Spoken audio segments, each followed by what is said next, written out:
வணக்கம். இது நியூஸ் ஃபர்ஸ்டின் பிரதான செய்தி. உங்களோடு இணைந்து கொள்ளும் நாம் ரியாஸ் ஹாரிஸ், தாரணி தங்கராஜா. இன்றைய விரிவான செய்திகளுக்கு செல்லும் முன்னர் முதலில் தலைப்புச் செய்திகள். கூட்டமைப்பின் மேலும் 2 உள்ளூராட்சி மன்றங்களின் வரவு செலவு திட்டம் தோல்வி.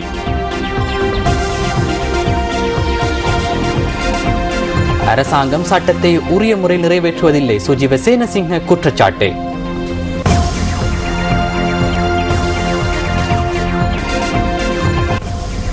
ஜனாதிபதிக்கும் கென்யாவின் ஜனாதிபதிக்கும் இடையே பேச்சுவார்த்தை.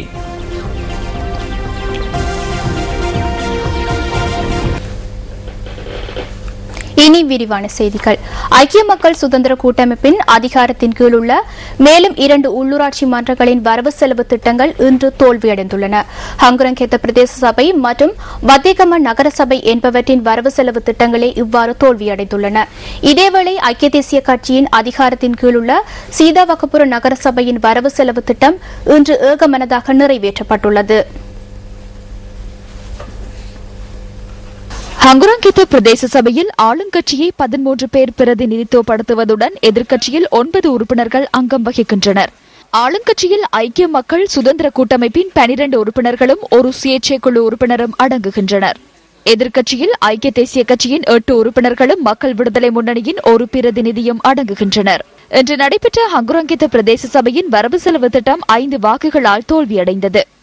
வாக்கெடுப்பின் போது ஐக்கிய தேசிய கட்சியின் 8 உறுப்பினர்களும் ஆளுங்கட்சியின் 5 உறுப்பினர்களும் வரவு செலவு திட்டத்துக்கு எதிராக வாக்களித்துள்ளனர். ஆளுங்கட்சியின் 7 உறுப்பினர்களும் சுயேட்சை குழுவின் உறுப்பினர் ஒருவரும் வரவு செலவு திட்டத்துக்கு ஆதரவாக வாக்களித்துள்ளனர். மக்கள் விடுதலை முன்னணியின் உறுப்பினர் வாக்களிப்பிலிருந்து தவிர்த்துக் கொண்டார். இதேவேளை ஐக்கிய மக்கள் சுதந்திர கூட்டமைப்பின் அதிகாரத்தின் கீழுள்ள கண்டி வத்தேகம நகர சபையின் 2014ஆம் ஆண்டுக்கான வரவு செலவு திட்டமும் இன்று தோல்வியடைந்துள்ளது. இதன்போது வரவு செலவு திட்டத்துக்கு ஆதரவாக 4 வாக்களித்துள்ளதுடன் எதிராக 5 வாக்குகள் அளிக்கப்பட்டுள்ளன. இது மக்களுக்கு சேவையாற்ற முடியுமான ஓர் வரவு செலவு திட்டம் அல்ல. மக்களை ஏமாற்றுவதற்காகவே இந்த வரவு செலவு திட்டம் சமர்ப்பிக்கப்பட்டது. இதன் மூலம் மக்களுக்கு எவ்வித சேவையும் ஆற்ற முடியாது என்பது எமக்கு தெளிவாகின்றது. ஐக்கிய தேசிய கட்சியை பிரதிநிதித்துவப்படுத்தும் 3 உறுப்பினர்களும் சுயேட்சை குழு உறுப்பினர் ஒருவரும் ஆளுங்கட்சியின் உறுப்பினர் ஒருவரும் வரவு செலவு திட்டத்துக்கு எதிராக வாக்களித்துள்ளனர். வத்தேகம நகர சபையில் 5 உறுப்பினர்கள் ஆளுங்கட்சியை பிரதிநிதித்துவப்படுத்துவதுடன் எதிர்க்கட்சியில் 4 உறுப்பினர்கள் அங்கம் வகிக்கின்றனர். இதேவேளை ஐக்கிய தேசிய கட்சியின் அதிகாரத்தின் கீழ் உள்ள சீதாவாக்கபுர நகர சபையின் வரவு செலவு திட்டம் மீதான 2ஆம் வாக்கெடுப்பு இன்று ஏகமனதாக நிறைவேற்றப்பட்டது. கடந்த 6ஆம் தேதி நடைபெற்ற வரவு செலவு திட்டம் மீதான முதலாவது வாக்கெடுப்பு ஒரு வாக்கினால் தோல்வியடைந்தது. எமக்கு கிடைத்துள்ள வாக்குகளுடன் மஹிந்த ராஜபக்ச அரசாங்கத்தில் இருந்து கிடைக்கும் அனைத்து பயன்களையும் பெற்றுக்கொண்டு கட்சி பேதமின்றி அபிவிருத்தி நடவடிக்கைகளை முன்னெடுக்க எதிர்பார்க்கின்றோம். உள்ளூராட்சி மன்றங்களின் வீழ்ச்சிக்கு வழிவகுக்கும் விடயங்களை நிறுத்த வேண்டும் என ஜனாதிபதி எமக்கு உத்தரவிட்டுள்ளார். அவ்வாறு இடம்பெறுமாயின் மக்கள் பெரும் சிரமங்களை எதிர்கொள்வார்கள். அதன் காரணமாக நகர சபையின் பதவி காலத்தை தொடர்ந்தும் பேணுவதற்கு செயற்படுவது அவசியமாகும். இதேவேளை கென்யா பிரதேச சபையின் 2014ஆம் ஆண்டுக்கான வரவு செலவு திட்டத்துக்கு ஆளும் கட்சி எதிர்க்கட்சி உறுப்பினர்கள் இன்று ஆட்சேபனை தெரிவித்துள்ளனர். இந்த வரவு செலவு திட்டம் கென்யா பிரதேச சபை தலைவரால் முதலாம் வாசிப்புக்காக இன்று சபையில் சமர்ப்பிக்கப்பட்டுள்ளது. இதன்போது ஆளும் கட்சி 4 உறுப்பினர்களும் எதிர்க்கட்சி உறுப்பினர் ஒருவரும் வரவு செலவு திட்டத்தில் திருத்தங்கள் மேற்கொள்ளப்பட வேண்டும் என்ற கோரிக்கையை விடுத்ததாக உபதவிசாளர் முகமது நிகார் நியூஸ் ஃபர்ஸ்டுக்கு கூறினார். இது தொடர்பில் கென்யா பிரதேச சபை தலைவர் SLM ஜவாதுல்லாவிடம் நியூஸ் ஃபர்ஸ்ட் வினவிய போது சபை உறுப்பினர்களிடமிருந்து திருத்தங்கள் முன்வைக்கப்பட்ட பின்னர் எதிர்வரும் 19ஆம் தேதி வரவு செலவு திட்டத்தை சபையில் சமர்ப்பிக்க உள்ளதாக குறிப்பிட்டார். இந்த வரவு செலவு திட்டம் திருப்திகரமற்ற முறையில் காணப்பட்டதால்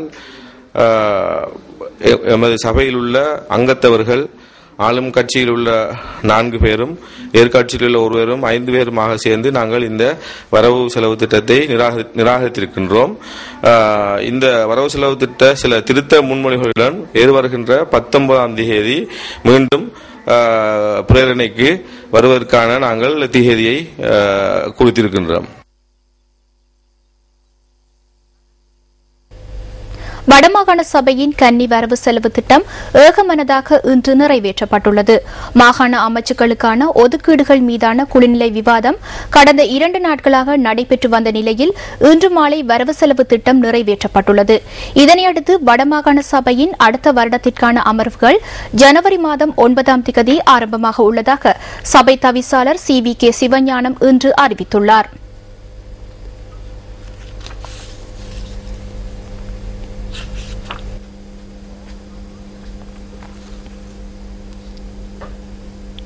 நாம் இன்று தெரிவு செய்த பத்திரிகை கேலி சித்திரம் அடுத்து.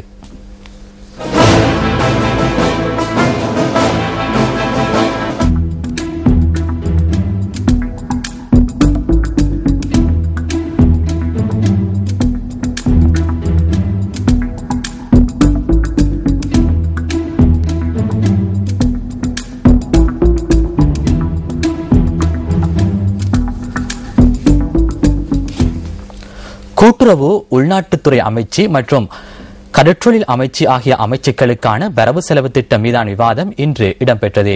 இதன்போது இந்த அமைச்சுக்கள் தொடர்பில் தமிழ் தேசிய கூட்டமைப்பின் பாராளுமன்ற உறுப்பினர்கள் இவ்வாறான கருத்துக்களை வெளியிட்டனர். விற்பனை செய்யக்கூடிய மரக்கறி வகைகளை தனியார் வாங்குகின்ற போது, சாதாரண விவசாயிகளிடம் வாங்குகின்ற போது 10 கிலோவுக்கு 3 கிலோ இனாமாக பெறுகிறார். அது உண்மையிலே ஒரு சட்டம் என்று இல்லை, ஒரு வரையறை இல்லை. விவசாயிகள், அந்த தோட்ட விவசாயிகள் மிகவும் கஷ்டப்படுகிறார்கள். அந்த முதலாளியின் அந்த அழுத்தம், இதிலே நீங்கள் கவனம் எடுக்க வேண்டும். ஏனென்றால் 100 கிலோ வாங்குகின்ற போது எவ்வளவு கிலோ ஒரு தனி முதலாளிக்கு செல்லுகிறது என்று பாருங்கள். பசலையிட்டு கஷ்டப்பட்டு வெயில் மழை என்று பாராது அந்த உழைக்கின்ற விவசாயி மிக மோசமான ஒரு தண்டனைக்குள்ளாகின்ற ஒரு நிலைதான். என்ற குறைஞ்ச விலையில வாங்குறாங்க, ஆனால் அதிலேயும் 3 கிலோ 10 கிலோவுக்கு 3 கிலோ ஒன்று அவர்கள் வாங்குகின்ற நிலை காணப்படுகிறது. மன்னார் மாவட்டத்திலும் பலநோக்கு கூட்டுறவு சங்கத்துக்கு சொந்தமான ஒரு பாரிய கட்டிடம் மன்னார் பாலத்துக்கு அருகாமையில நீண்ட காலமாக ராணுவம் அந்த கட்டிடத்தை தங்களுடைய கட்டுப்பாட்டு பகுதிக்குள்ள வச்சு கொண்டிருக்கிறார்கள். அந்த கட்டடம் அவர்களிடம் திருப்பி ஒப்படைத்தால் அந்த பல்நோக்கு கூட்டுறவு சங்கம் தங்களுடைய தேவைகளை பூர்த்தி செய்யக்கூடிய மாதிரி இருக்கும். அரசாங்கம் சட்டத்தை அனைவருக்கும் ஒரே விதத்தில் அமுல்படுத்துவதில்லை என்று ஐக்கிய தேசிய கட்சியின் பாராளுமன்ற உறுப்பினர் சுஜீவ சேனசிங்க கூறுகின்றார். கூட்டுறவு மற்றும் உள்நாட்டு வர்த்தக அமைச்சின் வரவு செலவு திட்ட விவாதத்தின் போதே அவர் இந்த விடயத்தை குறிப்பிட்டார். செயலாளர் விலக்கப்பட்டுள்ளார். செயலாளர் சிறையில் அடைக்கப்பட வேண்டும். ஐக்கிய தேசிய கட்சியின் உறுப்பினர் ஒருவர் இத்தகைய கடிதம் ஒன்றை வழங்கியிருந்தால் நிச்சயமாக அவர் விளக்கமறியலில் வைக்கப்பட்டிருப்பார்.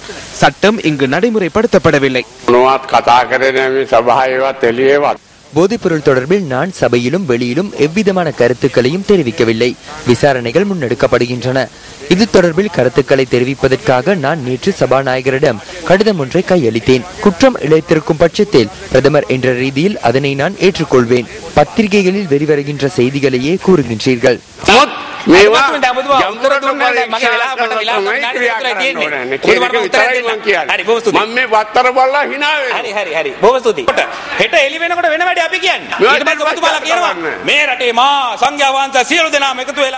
போதைப் பொருளை ஒழிப்பதற்காக நாம் மகா சங்கத்தினருடன் இணைந்து செயற்படுவோம் என நீங்கள் கூறுகின்றீர்கள்.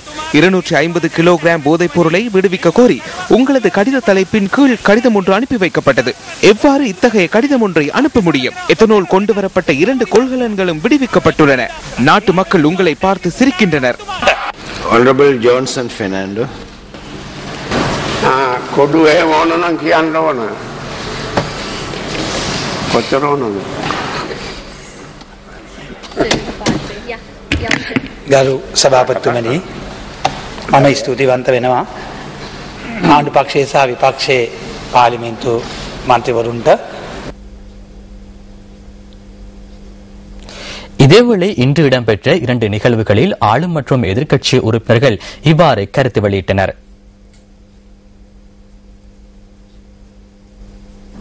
එතකොට මේක අභ්‍යන්තර අර්බුදයක් இது உள்ளக குழப்பம். அரசாங்கத்தில் உள்ள சிரேஷ்ட உறுப்பினர்கள் குழம்பிய குட்டையில் மீன் பிடிக்க முயற்சிக்கின்றனர். பிரதமர் பதவியை பெற்றுக் கொள்வதற்கு எதிர்பார்த்துள்ள 4-5 பேரை எமக்கு தெரியும். ஏதேனும் திட்டங்களை முன்வைத்து பிரதமரை அசௌகரியத்திற்கு உட்படுத்தி அவரை பதவி விலக செய்து அந்த கதிரையை கைப்பற்றுவதற்கு இவர்கள் எதிர்பார்த்துக் கொண்டிருக்கின்றார்கள்.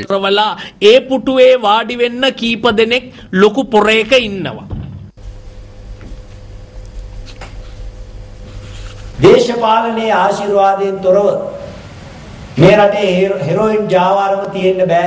அரசியல்வாதிகளின் ஆசீர்வாதமின்றி இந்த நாட்டில் போதைப் பொருள் நடவடிக்கை இடம்பெற முடியாது. இதனுள் தான் பிரதமரின் இணைப்பு செயலாளர் போதைப் பொருள் கிரீஸ் என்று கூறி டின்களில் அடைத்து நாட்டிற்குள் கொண்டு வந்து அவற்றை விடுதலை செய்து கொள்வதற்கு சுங்க திணைக்களத்திற்கு கடிதம் எழுதுகிறார். அந்த இணை செயலாளரை அகற்றியதாக புத்த சாசன அமைச்சின் செயலாளர் குறிப்பிடுகிறார்.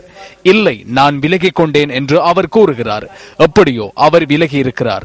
இது தொடர்பில் உரிய முறையில் ஆராய்ந்து பார்க்கவில்லை என்றால் பிரதமர் பதவிக்கு களங்கம் ஏற்படும். මම ඉවත් වුණායි කියලා. කොහොම හරි දැන් මෙයා ඉවත් වෙලා. හැබැයි මෙයා ඉවත් වීමේ මේ ප්‍රශ්නේ විසඳෙන්නේ නැහැ. මේ ගැන සාධාරණ විනිශ්චයක් කරේ නැත්තම් කෙලෙසෙන්නේ මේ රටේ ගෞරවනීය අගමැති ධූරයයි. இதேவேளை இன்று நடைபெற்ற ஜனநாயகம் மற்றும் நல்லாட்சிக்கான தேசிய அமைப்பு ஏற்பாடு செய்த ஊடகவியலாளர் சந்திப்பின் போது ஐக்கிய மக்கள் முன்னணியின் கிராம்பே ஆனந்த தேரர் கருத்து தெரிவித்தார். රටක පරිපාලනය නියමාකාරයට நாட்டின் நிர்வாகம் சிறந்த முறையில் இடம்பெற வேண்டும் என்றால் சிறந்த எதிர்க்கட்சி ஒன்று இருக்க வேண்டும். தற்போது உள்ள இலங்கை அரசாங்கம் எதிர்க்கட்சியை வலுவிழக்க செய்துள்ளது. எதிர்க்கட்சியில் இருந்த உறுப்பினர்களை பணத்திற்காக பெற்று அமைச்சு பதவிகள் வழங்கி முழு எதிர்க்கட்சியையும் வலுவிழக்க செய்கின்ற ஒரு காலத்தில் இருக்கின்றோம். எனவேதான் இந்த நாட்டில் நீதி இல்லை.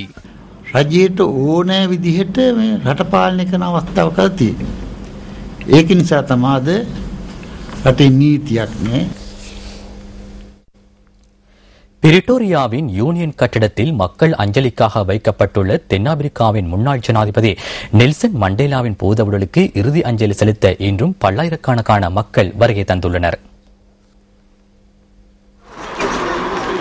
யூனியன் கட்டடத்தில் நேற்று வைக்கப்பட்டிருந்த நெல்சன் மண்டேலாவின் பூதவுடல் நேற்றிரவு மீண்டும் பிரிட்டோரியாவின் பாதுகாப்பு பிரிவின் வைத்தியசாலைக்கு கொண்டு செல்லப்பட்டது. ஆனாலும் அன்னாரது பூதவுடல் இன்று மீண்டும் யூனியன் கட்டடத்துக்கு கொண்டு வரப்பட்ட போது வீதியின் இருமரங்கிலும் பெருந்திரளான மக்கள் ஒன்று திரண்டு தமது அஞ்சலியை செலுத்தினர். நிறபேதத்துக்கு எதிராக போரிட்டு தென்னாப்பிரிக்காவில் தெரிவான முதலாவது கருப்பின ஜனாதிபதியாக வரலாற்றில் நெல்சன் மண்டேலா இணைந்து கொண்டுள்ளார். அன்னாரது பூதவுடலுக்கு அஞ்சலி செலுத்துவதற்காக அந்த நாட்டு மக்கள் 2வது நாளாகவும் இவ்வாறு ஒன்று திரண்டிருந்தனர். தமது தலைவரை இறுதியாக பார்ப்பதற்காக கிடைக்கும் சந்தர்ப்பத்தில் பங்கேற்கின்ற மக்களுக்காக விசேட பஸ் சேவை நடைமுறைப்படுத்தப்பட்டுள்ளதாக தென்னாப்பிரிக்க அரசாங்கம் தெரிவிக்கின்றது. நான் சிறந்த அனுபவங்களை பெற்றுக்கொண்டேன். அவர் எமது தந்தை. நாம் கண் தெரியாதவர் என்பதனால் வாழ்க்கையில் மகிழ்ச்சி அடைய முடியாதுள்ளது. எனினும் அனைவரையும் மகிழ்வித்த ஜனாதிபதி அவர் என எனக்கு நம்பிக்கை உள்ளது.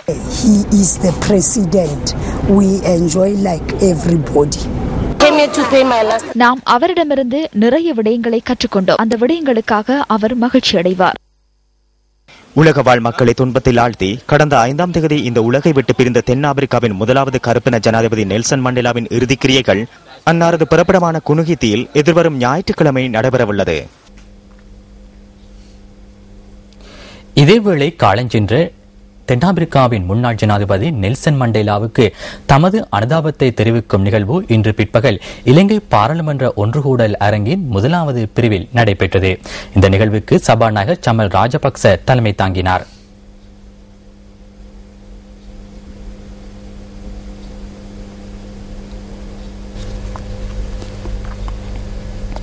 சிந்தனையை தூண்டும் அறிஞர் வாக்கு அடுத்து